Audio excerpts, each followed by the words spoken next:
یعنی آسمانی یروشلم کے پاس اور لاکھوں فرشتوں اور ان پیلوٹوں کی عام جماعت، یعنی کلیسیا جن کے نام آسمان پر لکھے ہیں، اور سب کے منصف خدا اور کامل کیے ہوئے راست بازوں کی روحوں، اور نئے عہد کے درمیانی یسوع اور چھڑکاؤ کے اس خون کے پاس آئے ہو جو ہابل کے خون کی نسبت بہتر باتیں کہتا ہے۔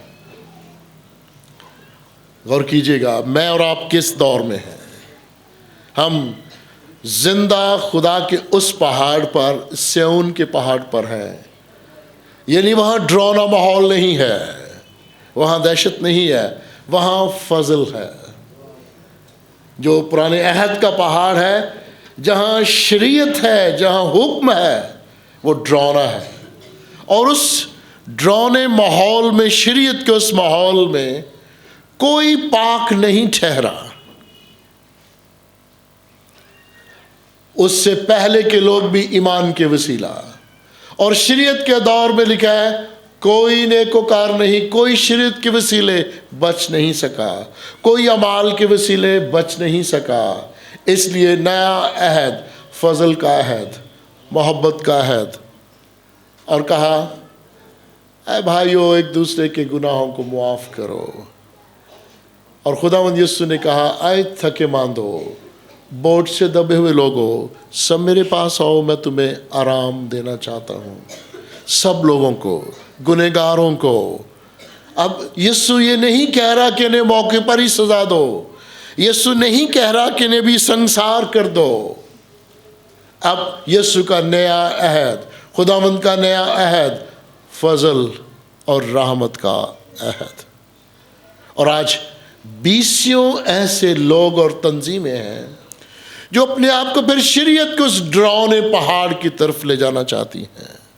وہ اپنی زندگی میں شریعت کے حوالے دے کر دوسرے کو ڈراتے ہیں، تو نے یہ غلط کام کیا تو مر جائے گا۔ وہ اس کو توبہ کی طرف اور محبت کے پیغام کی طرف لے کر آنا نہیں چاہتے۔ تو نے یہ غلط شے کھا لی، تو اب خداوند سے دور چلا گیا۔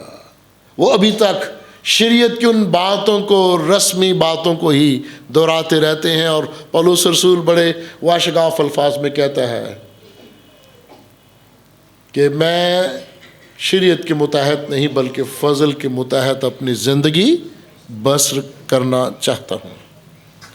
عزیزو، عبرانیوں کے اس خط میں 12ویں باب میں شروع کی آیات میں یوں لکھا ہے، پس جبکہ گواہوں کا ایسا بڑا بادل ہمیں گھیرے ہوئے ہے، تو آؤ ہم بھی ہر ایک بوجھ اور اس گناہ کو جو ہمیں آسانی سے الجھا لیتا ہے دور کر کے اس دوڑ میں صبر سے دوڑیں جو ہمیں درپیش ہے۔ عزیزو، وہ کون سا گروہ ہے، وہ کون سے گواہ ہیں جنہوں نے ہمیں گھیرا ہوا ہے؟ وہ گواہوں کا کون سا ایسا بڑا ہجوم ہے؟ اور مصنفین لکھتے ہیں کہ وہ پرانے عہد کے ایماندار، وفادار لوگوں کا، گواہوں کا گروہ ہے، بھیڑ ہے۔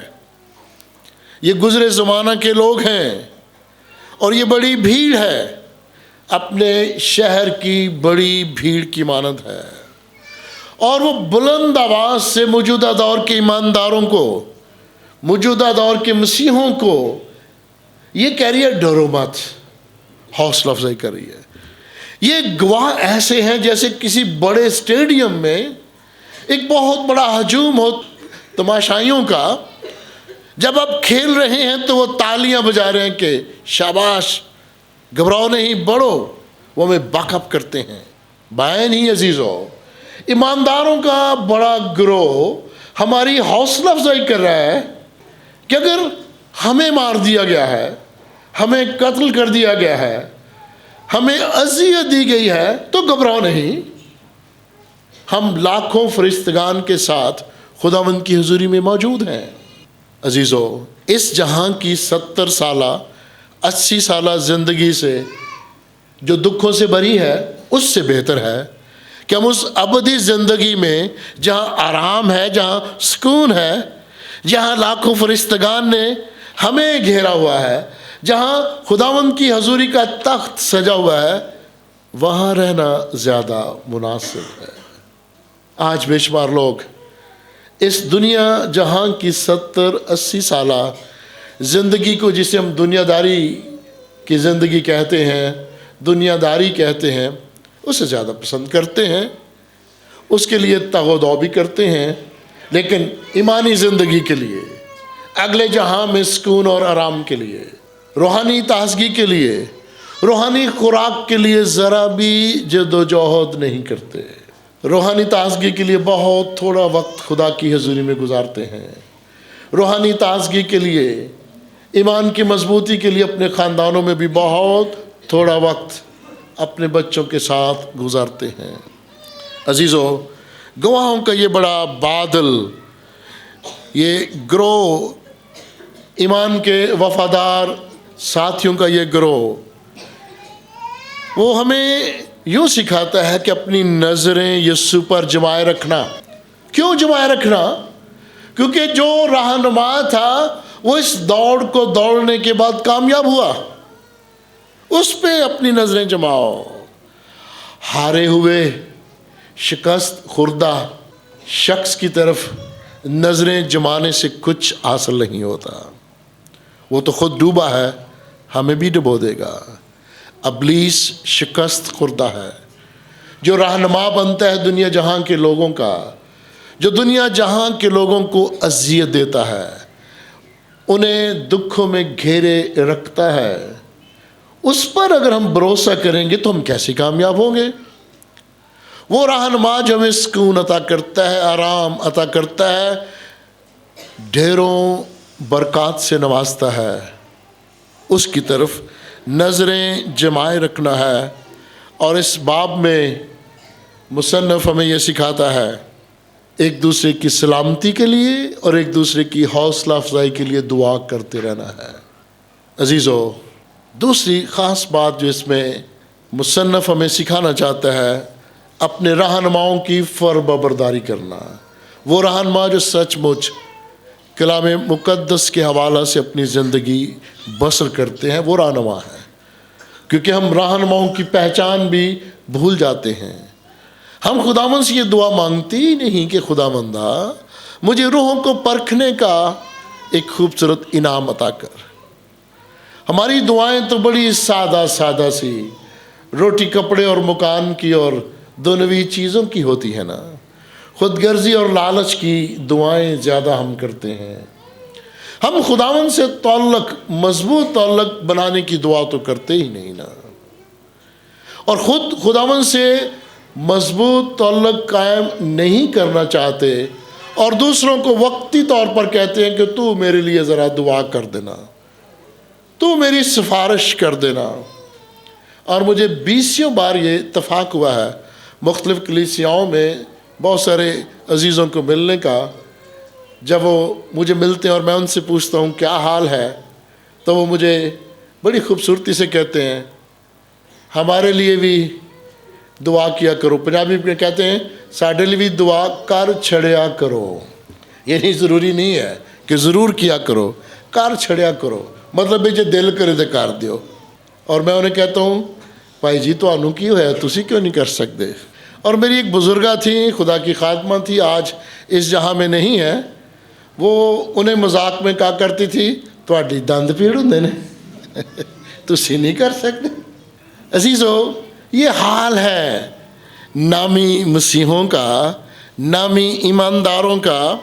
اور کتاب کا مصنف، عبرانیوں کے خط کا مصنف، اور اس باب میں مصنف ہمیں یہ کہتا ہے ایک دوسرے کی حوصلہ افزائی کرنا، ایک دوسرے کے لیے دعا مانگنا، اور انہیں بھی کہنا تم بھی دعا کرو، اور اس ایمان کے بانی اور کامل کرنے والے یسوع کو تاکتے رہنا، جس نے اس خوشی کے لیے جو اس کی نظروں کے سامنے تھی۔ وہ کون سی خوشی تھی جو اس کی نظروں کے سامنے تھی؟ عزیزو، وہ خوشی یہ تھی کہ میں اپنے مشن کو پورا کرنے والا ہوں۔ اس کے سامنے ایک مشن تھا کہ وہ مشن جس کے لیے خدا نے مجھے دنیا جہاں میں بھیجا، باپ نے مجھے دنیا جہاں میں بھیجا، میں بس پورا کرنے والا ہوں، اس خوشی کو سامنے رکھتا ہے۔ وہ اس کا ٹارگٹ ہے، وہ اس کا نشانہ ہے، اور اب وہ جب اپنی منزل کی طرف بڑھ رہا ہے تو اسے شرمندگی نہیں کہ ہجوم کیا کہہ رہا ہے، اسے یہ شرمندگی نہیں کہ ہجوم یہ کہہ رہا ہے اگر تو خدا کا بیٹا ہے تو اپنے آپ کو بھی بچا اور ہمیں بھی بچا۔ اسے اس شرمندگی کی پرواہ نہیں کہ اگر تو خدا کا بیٹا ہے تو نیچے اتر کے دکھا۔ یہ طنزیہ جملے تھے، اسے اس شرمندگی کی پرواہ نہیں۔ لوگ بسا اوقات ہمیں کہتے ہیں تو بڑا بہادر ہے، یہ کر کے دکھا، اور ہم پھوک میں آ جاتے ہیں، پھر فخر میں آ جاتے ہیں، چاہے اپنا نقصان کر بیٹھیں، پھر کہتے ہیں نہیں میری بڑی شرمندگی ہے۔ یہ ایک دنیاوی بات میں نے کہی ہے، لیکن عزیزو، خداوند یسوع مسیح نے جس کا سامنا اب اس ابلیس سے ہے جسے وہ کچل رہا ہے، اس شرمندگی کی پرواہ نہیں کی کہ روم کے سپاہی کیا کہیں گے، ہجوم کیا کہے گا۔ شاگرد بھی ڈر گئے، بھاگ گئے، تھوڑے وہاں رہے۔ عزیزو، خداوند کا زندگی بخش کلام ہمیں سکھاتا ہے کہ خداوند یسوع مسیح کو تکتے رہنے سے ہمیں ایک اور فائدہ بھی ہے، ہم بے دل نہیں ہوں گے، ہم ہمت نہیں ہاریں گے۔ اس دنیا میں ہماری زندگی ایک بچپن کی مانند ہے، بچپنا سا ہے، چھوٹی چھوٹی باتوں کی فکر، غیرت، شرمندگی، عزت، اسی کے گرد ہم گھومتے رہتے ہیں۔ بیٹے بیٹی نے اپنی مرضی سے شادی کر لی تو غیرت کا مسئلہ آ گیا، کسی نے ہماری بات نہیں مانی تو غیرت اور انا کا مسئلہ آ گیا۔ اور جہاں ہمیں شرمندگی کی پرواہ کرنی چاہیے کہ ابلیس نے ہمیں ننگا کر دیا ہے، وہاں ہم نہیں سوچتے۔ عزیزو، یاد رکھیے گا، خدا کے فضل سے محرومی برگشتگی ہے۔ میرے ساتھ مل کے بولیے گا، خدا کے فضل سے محرومی برگشتگی ہے۔ آمین۔ کیوں بنی اسرائیل کو کہا گیا اے برگشتہ قوم، اے برگشتہ بچوں میرے پاس آؤ؟ ان کی برگشتگی دیکھیے کہ خداوند ان کی رہنمائی کرا، 40 سال ان کے ساتھ ساتھ، انہیں ملک مصر سے لے کے رات کو آگ کی روشنی میں اور دن بادل کے اس سائے میں، اور ملک کنعان تک پہنچا دیتا ہے۔ اس کو چھوڑ کر، فضل کو چھوڑ کر، رحمت کو چھوڑ کر برگشتگی کی طرف، فضل کو چھوڑ کر شریعت جس پر وہ پورا نہیں اتر سکے، اس کی رحمت کو بھی نہیں پہچان سکے، اس خداوند سے نظریں چرا کر دور جانے کی کوشش کر رہے ہیں۔ خداوند یسوع مسیح نے شرمندگی کی پرواہ نہ کر کے صلیب کا دکھ سہا۔ کسی مشن میں کامیابی کے لیے، کسی مقصد میں کامیابی کے لیے دکھ سہنا لازم ہے۔ داؤد نبی یوں لکھتا ہے، اچھا ہوا مجھ پر مصیبتیں آئیں، اچھا ہوا مجھ پر مصیبتیں آئیں تاکہ میں تیرے آئین سیکھ لوں، تاکہ میں تیرا کلام سیکھ لوں۔ ایماندار لوگوں کا اپنے اس دیش میں دکھ سہنا اور اس جہاں میں دکھ سہنا اچھی بات ہے۔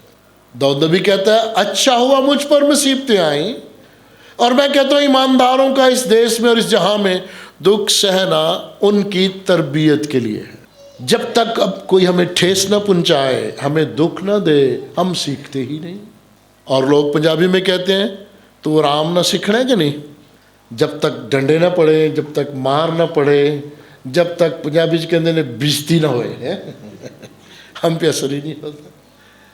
پیاری بہنوں اور پیارے بھائیوں، خداوند یسوع مسیح پر غور کرو، اس نے صبر کیا، اس نے برداشت کیا، دکھ سہا، اس نے کلیسیا کے سارے گناہوں کا بوجھ خود اٹھا لیا، اس نے کلیسیا کی خاطر دکھ اٹھایا، اور اس نے اس مسئلے کو، اس خرابی کو جو باغ عدن میں پیدا ہوئی دور کیا۔ لیکن عزیزو، کیا ہمارے لیے یہ عزت نہیں ہے؟ ہمارے لیے یہ شان نہیں ہے کہ آج کے اس دور میں مشکلات کے باوجود خداوند نے ہمیں ہماری حوصلہ افزائی کے لیے بے شمار نعمتوں اور برکات سے بھی نواز رکھا ہے؟ آج میں اپنے بیٹوں بیٹیوں کو یہاں دیکھ رہا ہوں، جس خوبصورت انداز سے وہ بیٹھے ہیں اور خوبصورت لباس میں زیب تن ہیں، ان کے چہروں کو دیکھ کے خوشی ہوتی ہے۔ اب ذرا غور کیجئے گا، آج سے 40-50 سال پہلے اور ان دیہاتی کلیسیاؤں کا جائزہ لیں جنہیں بڑے دن اور نئے سال پر بھی ان کے عجیب و غریب مالکان، ذمہ دار کہا کرتے تھے پہلے میرے کھیت میں کام کر، عبادت کو چھوڑ، اور جو سفید کپڑے، صاف کپڑے پہن کے نکلتے تھے انہیں وہ مذاقیہ کرتے تھے۔ دیکھیے یہ دور، یہ خداوند کا رحم اور اس کا فضل ہے۔ پرانے عہد کا ایک خوبصورت واقعہ میں آپ کے گوش گزار کرنا چاہتا ہوں، اور وہ واقعہ ہے عیساؤ اور یعقوب کا۔ لکھا ہے، عیساؤ کی طرح بے دین نہ بنو، اس نے ایک وقت کے کھانے کے عوض اپنے پلوٹے ہونے کا حق بیچ ڈالا۔ اس نے دنیا داری کو ترجیح دی، وہ دیندار نہ رہا۔ زمانہ قدیم میں بنی اسرائیل کے دور میں پلوٹے کے کچھ زیادہ حقوق ہوا کرتے تھے۔ اس نے اس برکت کو جو پلوٹے ہونے کی برکت تھی اس کو حقیر جانا کہ چھوڑو جی اس برکت کو، کیا ہے اگر میں پلوٹا نہ بھی کہلاؤں، کیا ہے اگر مجھے برکت نہ بھی ملے، میری تو وقتی ضرورت پوری ہونی چاہیے نا، میری تو وقتی بھوک ختم ہونی چاہیے۔ آج کے دور میں ہم کہتے ہیں ڈنگ ٹپاؤ پالیسی، کہتے ہیں ٹائم تے کڈو نا وقتی طور پر۔ اس نے اپنے پیٹ کی خاطر اپنی اس برکت کو ٹھکرا دیا۔ اس کے بعد جب اس نے برکت کا وارث ہونا چاہا تو منظور نہ ہوا، چنانچہ اس کو نیت کی تبدیلی کا موقع نہ ملا، گو اس نے آنسو بہا بہا کر اس کی بڑی تلاش کی۔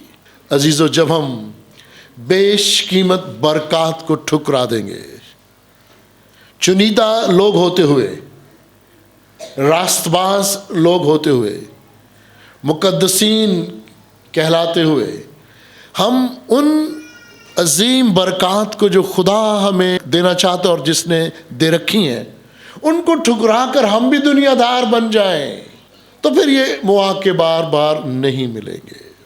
عزیزو، مسیح میں قائم رہنا یہ اعزاز ہے۔ مسیح میں قائم رہنا ہمارے لیے نہ صرف اعزاز ہے بلکہ اس تخت پر بیٹھ کر غیر قوموں کا انصاف کرنا بھی ہے۔ کتنا بڑا اختیار ہمیں ملتا ہے۔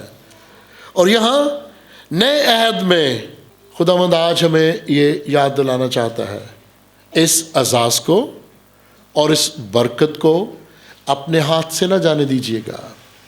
اور آج نئے سال کا خاص مضمون ایمان کے بانی اور کامل کرنے والے یسوع کو تکتے رہو، جس نے صلیب پر قربان ہونے کو شرمندگی محسوس نہ کیا بلکہ اپنے مشن کو پورا کیا۔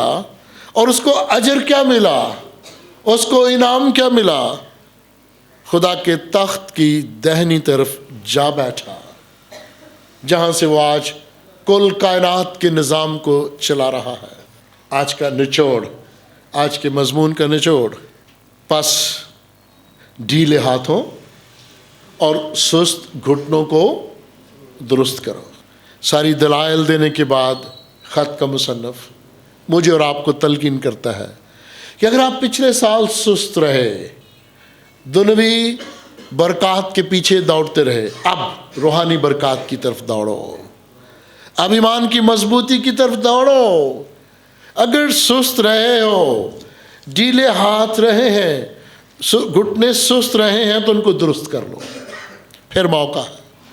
خداوند آپ کو، مجھے، ہم سبوں کو موقع دینا چاہتا ہے کہ ہم اپنے آپ کو درست کریں اور اپنے پاؤں کے لیے سیدھے راستے بنائیں، سیدھے راستوں پر چلیں، بری روشوں کو چھوڑ دیں، غلط راہوں کو چھوڑ دیں، تاکہ لنگڑا بے راہ نہ ہو، کیونکہ ایسے بے شمار لوگ ہیں جو صحیح چل نہیں سکتے، وہ بھی بے راہ ہو سکتے ہیں، بلکہ اس راستے پر چلیں جہاں شفا ہے، روحانی شفا ہے، جہاں جسمانی شفا ہے، جہاں سکون ہے، جہاں اطمینان ہے، اور اس منزل کو حاصل کریں جس کا وعدہ خداوند نے ہم سے کیا ہے۔